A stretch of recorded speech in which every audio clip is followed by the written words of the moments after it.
হিন্দু ধর্মে 7জন শক্তিশালী ভগবান। নাম্বার 7 হলেন ব্রহ্মা, কারণ তিনি অনেক শক্তিশালী এবং তিনি পৃথিবীর স্রষ্টা।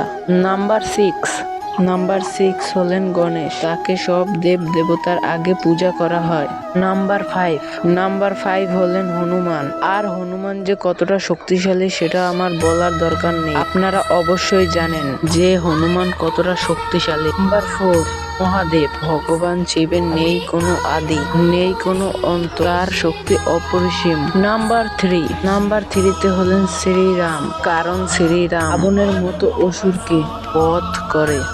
নাম্বার 2 হলেন স্বয়ং বিষ্ণু, আর বিষ্ণু যে কতটা শক্তিশালী তা তো আপনারা জানেনই, আর তিনি অনেক রাক্ষসকে দমন করেন। চলুন যাওয়া যাক নাম্বার 1 এর দিকে। নাম্বার 1 হলেন কৃষ্ণ ভগবান। কৃষ্ণর বাল্যকালের কথা তো আপনারা জানেনই।